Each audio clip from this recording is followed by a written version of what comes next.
별로 좋아하지 않는 게 있습니다. 그건 뭐냐면 기다리는 거죠.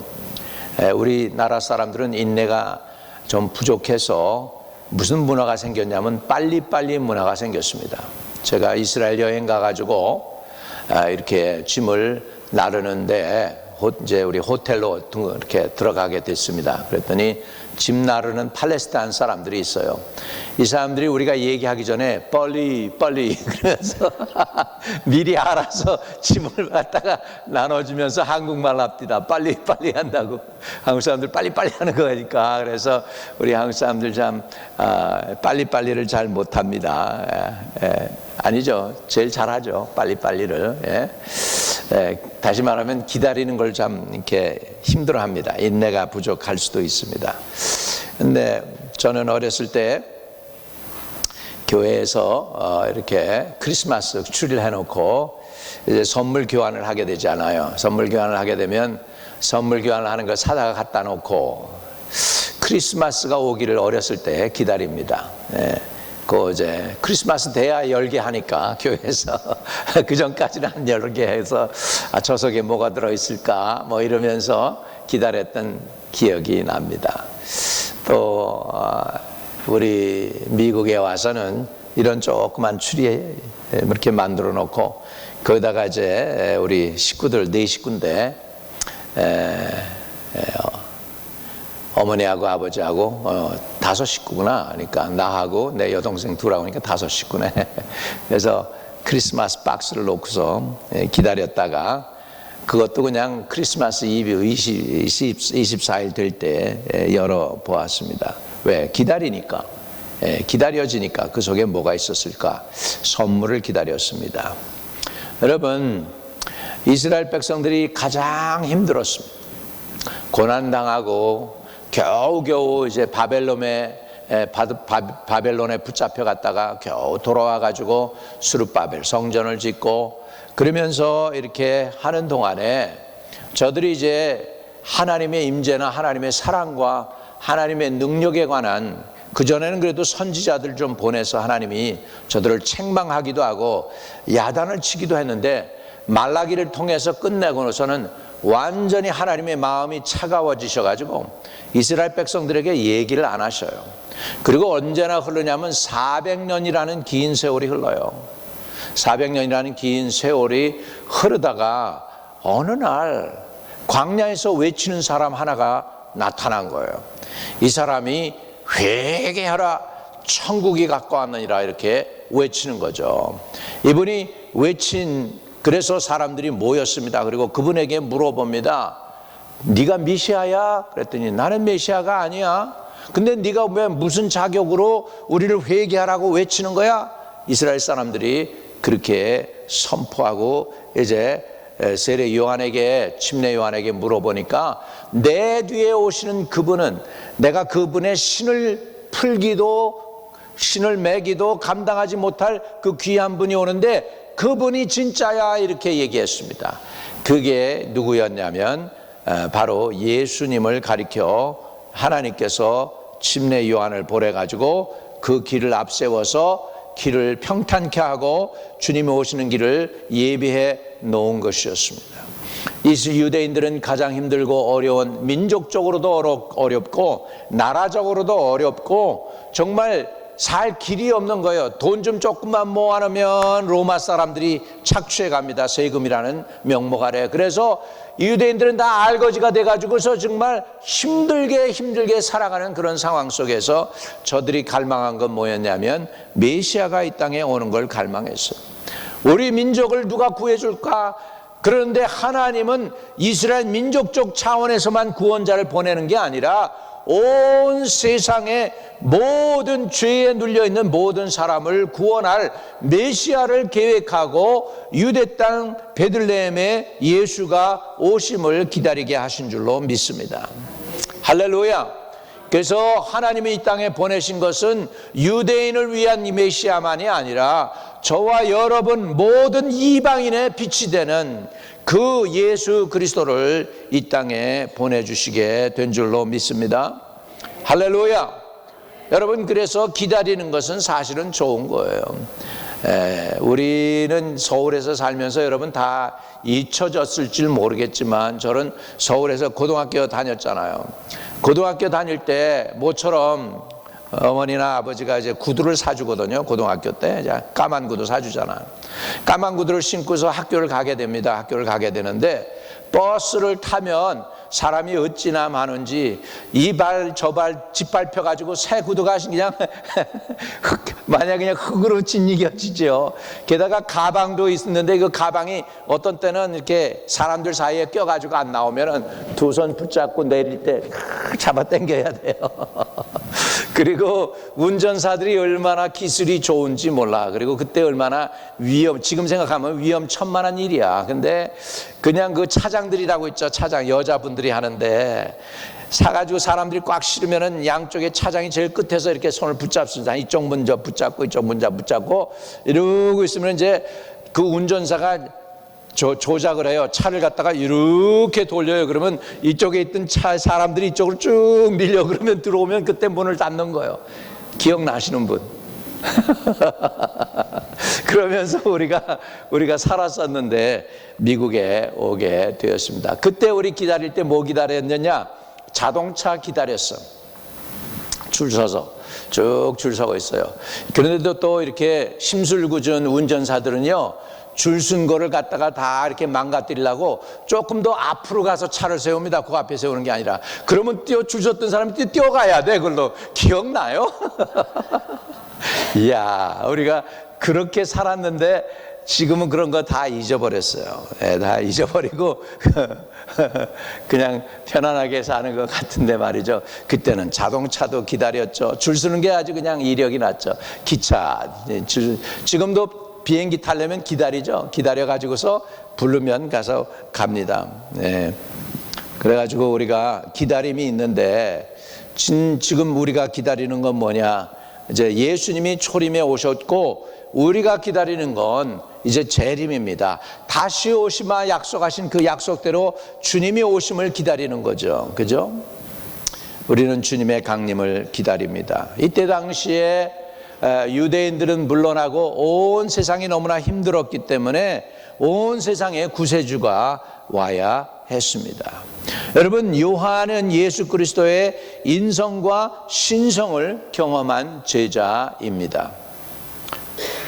예수님을 자기는 보기도 하고 만지기도 하고 그분의 품에 이렇게 안기기도 했던 그 사람이 바로 요한이며, 요한은 예수님이 자기에 대한 표현을 하게 될 때 주께서 사랑하시는 제자라고 하는 표현을 썼던 것을 볼 수가 있습니다. 이렇게 예수님을 가장 가까이에서 본 그 요한.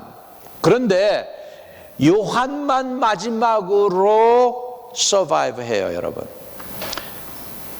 베드로도 로마에서 십자가에 거꾸로 달려 죽었고, 안드레도 죽었고, 빌립도 죽었고, 바돌로메오도 죽고, 다 중간에서 예수님의 제자들이 다 죽습니다. 도마도 저쪽에 인도로 동방으로 왔다가 거기에서 또 순교 당합니다. 다 죽었어요, 예수님의 제자들이. 그리고 홀로 살아남았습니다.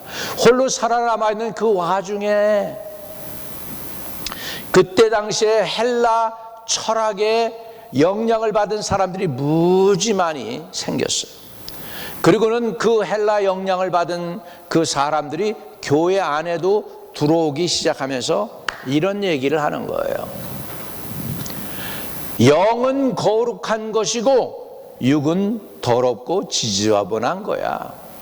그렇기 때문에 그 거룩하고 지극히 높으신 하나님의 아들이 육신을 입고 이 땅에 올 리가 없어. 그래가지고 예수님이 육체로 오신 것을 부인하는 그런 무브먼트가 일어나면서 거짓 교사들이 교회에 예수님 육체로 안 왔어. 예수님은 영적인 존재고 십자가에서 달려 죽은 것도 예수가 아니야. 그건 가짜야.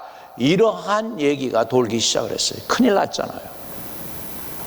근데 하나님이 유일하게 예수님의 제자 요한을 이 땅에 남겨놓으셨어요. 그래가지고 요한이 이거 큰일 났네. 얘네들이 이거 잘못 전하고 있네.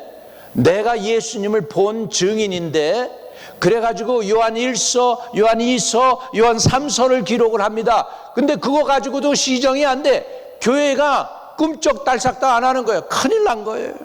그런데 또 복음을 제대로 전하지 못하게 요한을 갖다가 반모 섬에다가, 무인도에다가 가둬버리네요. 거기에서 요한이 결국은 예수님이 육체로 오신 분이야 라고 분명하게 초대교회에 알릴 필요가 있어서 증거하고 기록한 것이 바로 요한복음이 되겠습니다. 아멘. 그래서 요한복음은 이렇게 시작해요. 태초에 말씀이 계시니라. 이 말씀이 하나님과 함께 계셨으니 이 말씀인 곧 하나님이시라. 태초에 말씀이 계셨다. 그리고 이 말씀이 하나님이다. 이렇게 선언합니다. 그런데요, 거기에서 끝나지 않습니다. 14절로 가면 사실은 본래 예수를 소개하려면 요한이가 이렇게 기록을 했어야 돼요. 말씀이 예수가 되어 우리 가운데 거하심에 우리가 그의 영광을 보니 하나님의 독생자의 영광이여 은혜와 진리가 충만하더라. 이렇게 얘기했어야 돼요. 말씀이 예수가 되어서 우리 가운데 왔어. 이렇게 설명해야 돼요. 이해되십니까? 지금 예수를 증거해야 되니까. 그런데 엄청나게 이상한 얘기를 해요. 거기에서 말이 안 되는 얘기예요. 말씀이 뭐가 돼요? 육신이 되어. 이렇게 얘기하는 거예요. 말씀이 육신이 되어. 그거는 뭘 지금 설명하려고 하는 거냐면 예수님이 진짜 사람으로 오셨어라고 지금 요한이가 그 초대교회 사람들에게 분명히 밝힐 필요가 있었다는 거예요. 여러분, 이거는 신기한 겁니다. 역사 이래 어느 신이 인간으로 태어납니까? 그럴 수 없죠. 그죠? 인간으로 태어난 신이 있어요. 근데 그분이 누구냐? 예수 그리스도라는 것입니다. 할렐루야. 예수님이 인간으로 오셔서 인간의 역사 가운데 한 획을 긋는 분이 되었습니다. 그래서 여러분이 캘린더를 볼 때에 1999년 또는 2023년 이 얘기가 무슨 의미입니까? 예수님이 이 땅의 주인으로 오신 지 2023년이 지나고 있다라고 말씀하고 있는 거예요. 이해되시면 아멘. 그러니까 우리 인류 역사 가운데 획을 긋는 유일한 분이 누구냐면 예수 그리스도이신 줄로 믿습니다. 그분이 어떻게 오셨어요? 인간으로 오셨어요. 그분이 어떻게 오셨어요? 육체를 입고 오셨어요. 그분이 육체를 가졌기 때문에 피곤하셨겠죠. 그분이 육체를 가졌기 때문에 어떻게 했겠어요? 배고팠겠죠. 그런데 금식을 하시고 배고플 때 사단이 유혹하는 것을 성경에는 있는 그대로 다 기록해 놓고 있는 것을 볼 수 있습니다. 그러면 왜 하필이면 예수님이 오셔야 되느냐는 거예요.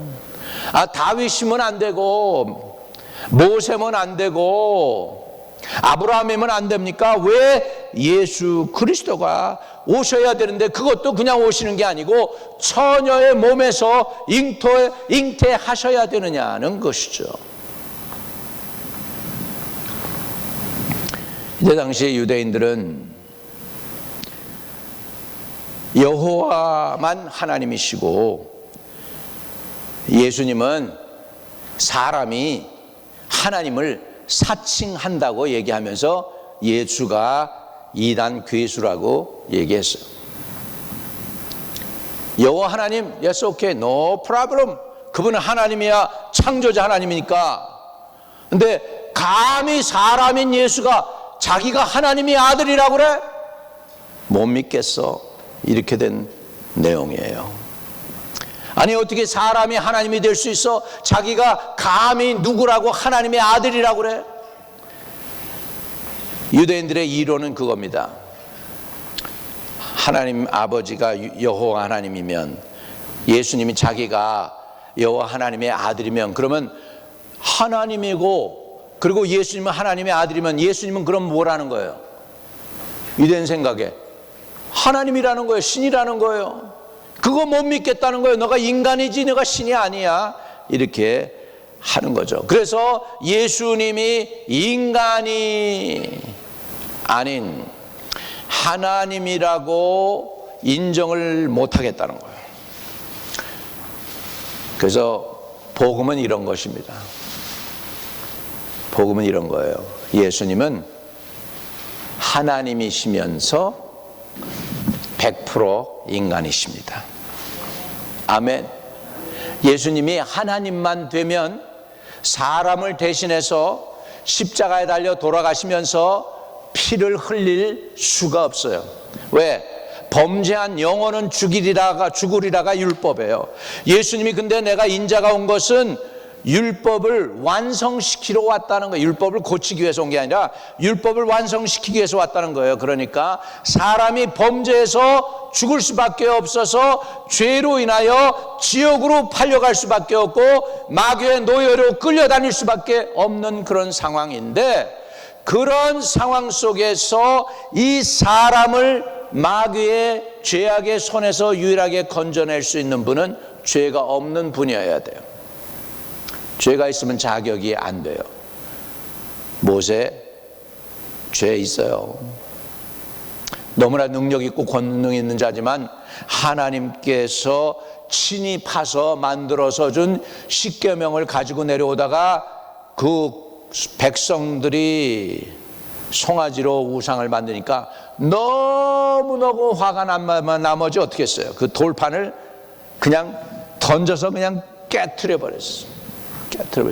사람 혈기가 있었어. 또 하나님이 바위 반석에 가서 명령만 하라고 했어요. 그래서 다시 물을 내라고 했어요. 백성들이 물 달라고 그러니까. 그러니까 너무너무 화가 나가지고 이 백성들, 목이 굳은 백성들, 우리가 그래. 아론과 모세가 우리가 다시 한번 이 반석을 쳐서 너에게 물을 내랴 그러면서 반석을 하나님은 명령만 하라고 그랬는데 어떻게 했어요? 그냥 그 지팡이를 들어서 반석을 쳐가지고서 물이 나오게 했어요. 물이 그냥 많이 나왔다라고 그날 말씀하고 있습니다. 반석은 곧 예수 그리스도를 상징합니다. 예수 그리스도를 상징하기 때문에 여러분 성경에 이게 어긋맞는 거예요. 이게 모든 게 다 짝이 있어요, 성경에. 그래서 반석이 깨어져서 물이 나왔어요. 샘에서 터졌어요. 근데 반석이 2번 맞았다는 건 뭐냐면 예수님을 상징하는데 예수님이 한 번 몸이 깨지는 거지 2번 깨지는 게 아니야. 십자가에서 예수님이 한 번만 십자가에 달려 돌아가시는 거지 2번 달려 돌아가면 안 되는 거예요. 이해되시면 아멘. 그러니까 성경이 안 맞게 된 거예요. 모세의 불순종으로 인해서. 그래서 모세도 죄인이에요. 메시아가 될 수가 없어요. 유일하게 저와 여러분을 위해서 메시아가 되고 하나님이시면서 100% 사람이 되어야 되는 그분이 오셨는데, 그분이 바로 저와 여러분이 기다리던 그 메시아라고 말씀하고 있는 줄로 믿습니다. 로마서 5장 12절에는 이렇게 말씀하고 있습니다. 같이 읽어봅니다.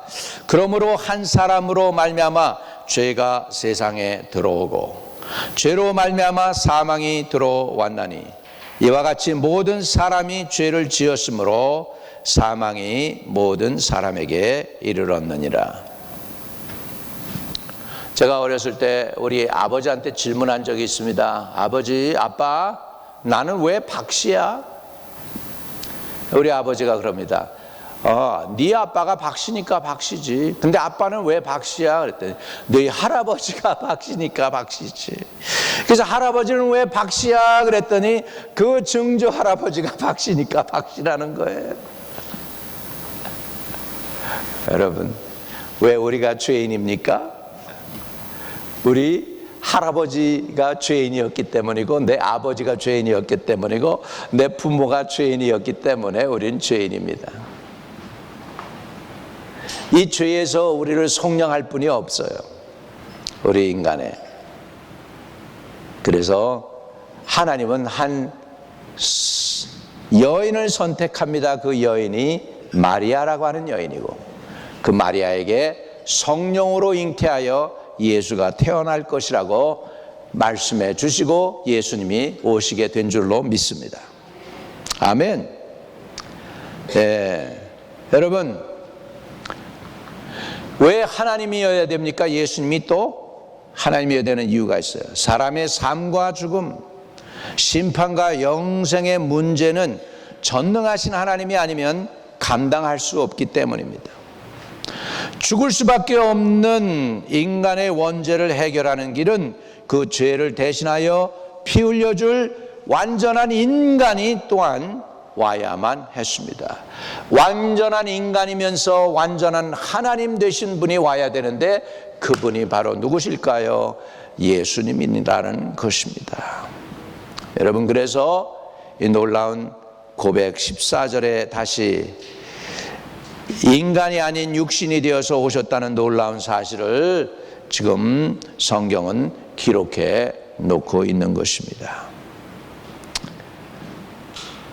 예수님이 동정녀 마리아에서 낳았다.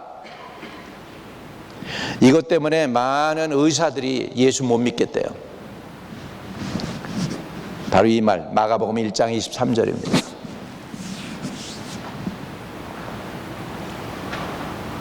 마가복음, 마태복음인 것 같아요. 잘못했어요. 1장 23절. 보라, 처녀가 잉태하여 아들을 낳을 것이요 그의 이름을 임마누엘이라 하리라 하였은지, 이를 번역한즉 하나님이 우리와 함께 계시다 함이라. 아멘. 보라, 뭐가 잉태했어요? 누가 잉태했어요? 처녀가. 이게 과학적으로 가능해요? 아니죠. 그러니까 우리 하나님은 과학 안에 매여 있는 분일까요? 과학을 초월하신 분일까요? 과학을 초월하신 분이세요. 이거는요, 이 안에, 그 안에, 메디컬 그 안에 갇혀 있다면 하나님은 하나님 될 수가 없는 거죠. 하나님은 초월하신 분이십니다. 보라, 처녀가 잉태하여 아들을 낳을 것이요 그의 이름을 임마누엘이라 하리라 하였으니, 이를 번역한즉 하나님이 우리와 함께 계시다 함이라. 이게 뭐예요? 예수님이 인간으로 오셨기 때문에 이제는 예수님이 머나먼 저 우주 저 끝에 계신 분이 아니고 우리 가운데, 우리 세상 사회, 우리 인간의 아픔 속에, 우리 인간의 매일매일의 삶 속에 주님이 동참해서 저와 여러분의 사정을 알고 계시는 줄로 믿습니다. 내 사정을 알고 계세요. 왜? 예수님이 인간이셨기 때문에, 배고파 보셨기 때문에, 눈물 흘려 보았기 때문에, 배신도 당해 보았기 때문에. 배신도 당해 보셨으니까 배신당하는 사람도 위로할 수가 있죠.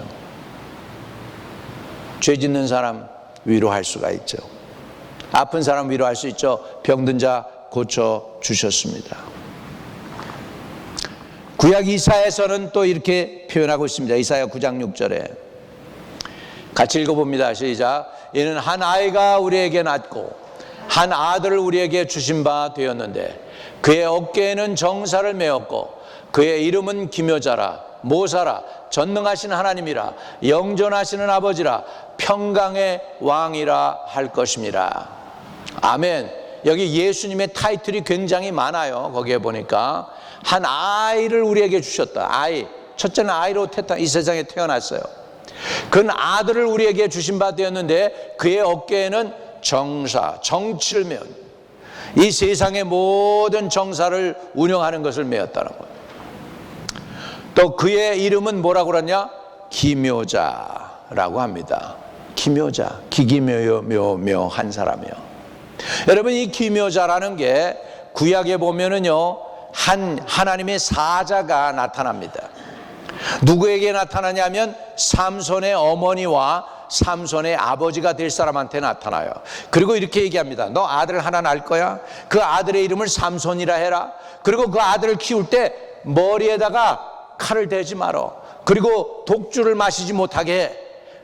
그는 태어나서부터 나실인, 구별된 사람이 될 거야. 이렇게 얘기합니다.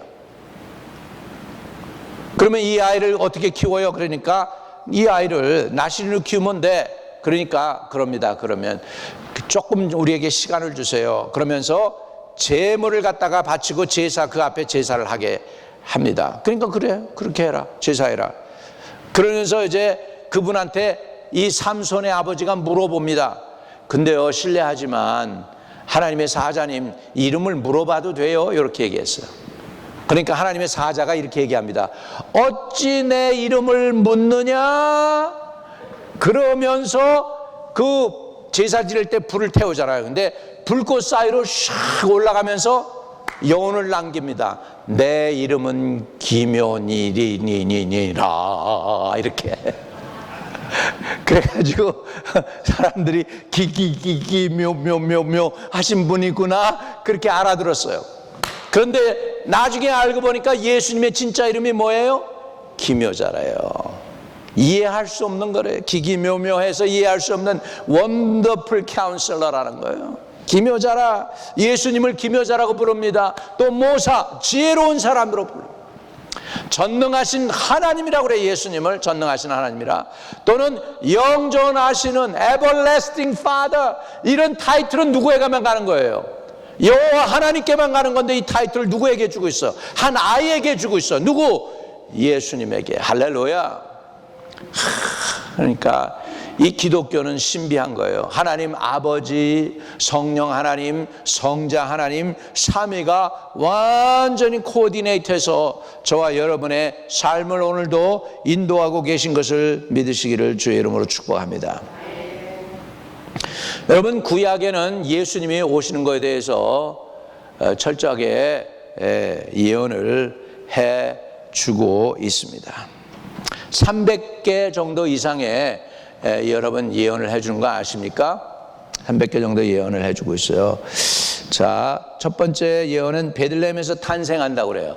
유대 땅 베들레헴아 이렇게 하면서 예수님이 베들레헴에서 태어날 것을 예언을 했습니다. 또 예수님이 은 30배에 배신당할 것도 설명을 구약에는 예언을 해주고 있습니다. 30배, 은 30에 배신당할 것도 예언을 했습니다. 이사야 50장 6절에는 그가 고난당할 것을 예언을 했습니다. 또 예수님이 십자가에 달려 돌아가실 때 예수님의 옷을 가지고 로마 군사들이 갬블링 했어요. 네가 가질래? 내가 가질래? 우리 갬블 해가지고 이긴 사람 갖자 이렇게. 근데 그것까지도 시편 22편 8절에 예언을 해놓고 있습니다. 예수님의 뼈는 꺾지 않는다라는 것도 시편 34편 20절에 예언을 해놓고 있는데, 예수님 양옆에 십자가에 달렸던 똑같은 강도처럼 달린 그 강도들은 어떻게 됐어요? 강도들은 죽지 않아가지고 무릎을 꺾습니다. 무릎을 꺾어가지고 그 뼈, 근데 예수님의 앞에 와가지고는 이미 예수님 돌아가신 걸 알고 창을 쿡 찔르니까 그 피가 옆구리를 찔러가지고 거기에서 물과 피가 쏟아지더라고 누가는 표현을 하고 있습니다. 이미 돌아가셨다는 거예요. 물과 피가 여러분, 피를 갖다가 받아가지고 가만 놔두면 어떻게 되죠? 밑에 피가 이렇게 앉죠. 그거는 내려앉고 위에는 맑은 물이 남습니다. 그래서 누가가 예수님의 그 마지막 십자가 사건에서 창에 찔린 것을 봤을 때 뭐라고 얘기하냐면 물과 피가 쏟아졌다, 그렇게 표현을 합니다. 그래서 스가랴 12장 10절에 보면 예수님이 옆구리에 창에 찔릴 것을 또한 설명해 주고 있습니다.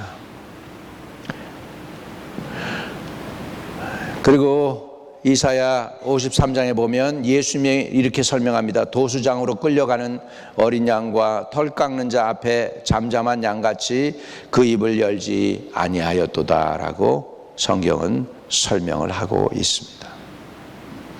요한이는 제자 요한, 이 요한복음을 기록한 요한이는 예수님에 관해서 이렇게 이런 표현을 침례 요한이 표현한 것을 기록을 해놓고 있습니다. 침례 요한이가 예수님에 관해서 이렇게 표현했어요. 예수께서 자기에게 나오심을 보고 이르되 보라, 세상 죄를 지고 가는 하나님의 어린 양이로다. 예수님은 유대인들을 위한 구세주뿐만 아니라 저와 여러분들을 위한 구세주가 되었습니다. 세상 죄를 지고 가는 하나님의 어린 양이었습니다. 여러분, 하나님 앞에 내가 서게 될 때에 사단이 여러분의 태어날 때부터 여러분이 이 땅에서 살아가는 모든 날들을 다 보고 기록을 했겠죠. 예, 이것도 못됐고 저것도 못됐고, 인간적으로 이것도 못됐고, 여기에서 뭐 했고, 여기에서 인색했고, 여기에서 뭐 했고, 막 그랬을 거 아니에요. 사단이 막 정죄할 거 아니에요. 예수 믿는다고 들으면서 제대로 안 믿었어요. 그리고 막 정죄하겠죠. 근데 마지막에 저와 여러분의 애드보커트, 변호사 예수님이 등장합니다.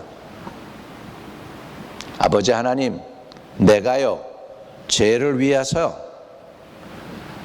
십자가에 달려 돌아감으로 모든 죄를 사했나이다. 아버지 앞에 이렇게 예수님 고백하면 뭐라고 할까요? Case dismiss, 통과. 그래, 너 천국으로 들어가라, 이렇게 될 줄로 믿습니다. 그래서 우리는 예수 믿어야 되는 거예요. 믿으시면 아멘.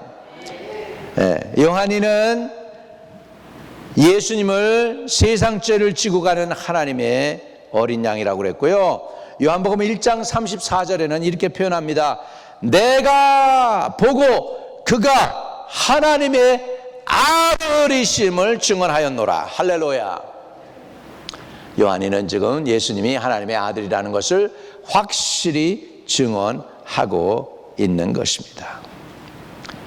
여러분, 이게 뭔 말입니까? 예수 그리스도는 태초부터 계신 여호와의 하나님이시고, 세상을 창조하실 때 거기 하나님과 함께 계셔서 우리가 우리의 형상대로 사람을 만들자 할 때 우리가의 성부 하나님, 성자 하나님, 성령 하나님이 거기 같이 계셨던 건 믿으시기 바랍니다.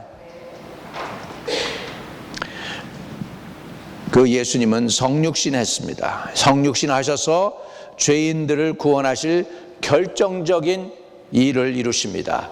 거룩한 삶을 사시고 죄도 짓지 아니하시고 십자가에 달려 돌아가셔서 사람들의 모든 죄와 허물을 속량해 주셨습니다. 할렐루야. 그리고 예수님은 성육신 하셔서 하나님이 사람의 역사 가운데 사람들 사이에 오셨어요. 그래서 그분의 이름이 뭐냐면 임마누엘. 그 뜻이 뭐예요? 하나님이 우리와 함께 하신다. 할렐루야. 그러니까 우리 하나님은 멀리 저 우주 밖에 계신 분이 아니라 우리 인간의 생사 화복에, 눈물 흘리는 아픔 속에, 인류의 역사 가운데, 사람들의 전쟁 가운데에도 오셔서 저와 여러분을 구원하시기를 기뻐하셨다는 것입니다.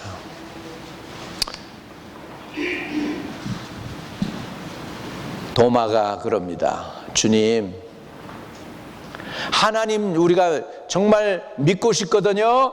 그 하나님 좀 보여주시면 안 돼요? 도마가 그럽니다. 예수님의 제자들도 다 그렇습니다. 그랬더니 우리 주님은 이렇게 분명히 말씀하십니다.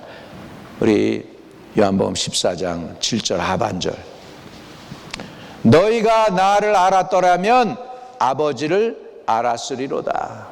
무슨 말씀이에요? 야, 그 하나님이 바로 나고 내가 그 하나님이야. 이해되시면 아멘. 그런 그분이 이렇게 이 땅에 오셔서 자기의 삶을 하나님께 온전히 드리셨습니다. 빌립보서 2장 6절과 7절에 그는 근본 하나님의 본체이시나 하나님과 동등됨을 취할 것으로 여기지 아니하시고 오히려 자기를 비워 종의 형체를 가져 사람들과 같이 되었다고요. 예수님은 하나님이신데, 근본 하나님의 본체이신데 하나님과 동등됨을 취할 것으로 여기지 않고 오히려 자기를 비워 종의 형체를 가져 사람들과 같이 되었다라는 것입니다. 여러분, 우리 주님은 결국은 육신이 되어서 이 땅에 오신 이유는 참 하나님이시면서 참 사람이시라는 것이죠. 그래서 참 하나님을 인정 안 하는 사람들이 있습니다. 지금도요. 여호와의 증인이 그렇습니다. 안식교가 그렇습니다. 예수님이 참 하나님을 인정을 안 해요. 능력 있는 천사장 미가엘이라고 정도는 얘기를 해요. 예수님은 참 하나님이십니다. 또 예수님이 참 사람입니다. 그걸 인정 안 해도 이단입니다. 그러니까 두 가지예요. 예수님이 참 하나님이다, 믿어야 돼. 아멘. 예수님이 참 사람이다, 믿어야 돼. 그 중에서 하나라도 빠지면 이단되는 거예요. 그래서 저와 여러분은 예수님이 누구십니까? 하나님의 아들이시고 참 하나님이십니다, 이렇게 고백하면 맞아요. 그러면서도 그것만 가지고 안 돼. 그런데 그 예수님이 참 100% 사람이십니다, 그래야 맞는 거예요. 아멘. 이해가 안 되죠? 어떻게 100%가 200%가 될 수 있습니까? 100% 사람이면서 100% 하나님이신 그분. 그러니까 100% 사람이니까 저와 여러분의 죄와 허물을 대신해서 십자가에 달려 돌아가실 수 있는 자격이 있으신 분이십니다. 100% 하나님이시니까 저와 여러분을 죽음에서 부활시켜서 하나님께 영광을 돌릴 수 있는 분이십니다. 할렐루야. 그래서 오늘 우리는 주님의 강림을 기다리는 12월이 돌아왔습니다. 이제 이 땅에 참 사람이면서 참 하나님으로 오실 메시아를 기다리는 것입니다. 이분이 이제 크리스마스 때 이 땅에 오시는 걸로 해서 우리 보통 기독교에서는 네 주를 강림절로 합니다. 첫째 강림절, 둘째 강림절, 셋째 강림절, 넷째 강림절. 기다린다는 강림절은 뭐냐면 기다린다는 거예요. 누구를요? 메시아를. 그래서 오늘 첫째 날 우리 주님의 강림을 기다리며 예수님 메시아가 오신다면 그분은 참 사람이어야 되고 참 하나님이셔야 되는데 이 땅에 참 사람이며 참 하나님이 예수 외에는 없습니다. 공자도 아니고 불교도 아니고 모하메도 아닙니다. 오직 예수만이 저와 여러분의 구원자라는 사실을 꼭 믿고 받아들이시기를 주의 이름으로 축복합니다. 가슴에 손을 대겠습니다. 참 사람이며 참 하나님으로 이 땅에 오신 주님을 환영하고 초대합니다. 주님만이 우리의 구세주이시고 메시아이시고 우리의 생명이시고 부활이 되시고 우리의 모두가 되어주십니다. 그 예수님을 우리는 믿고 받아들입니다. 주님 우리 삶에 내주하셔서 영원토록 우리를 인도하여 주옵소서. 또 주님이 왕으로 우리를 다스리시고 육신의 질병과 마음의 질병과 그리고 영의 죄악도 다 예수의 보혈로 씻어 주시옵소서. 예수 그리스도 이름으로 기도합니다. 아멘.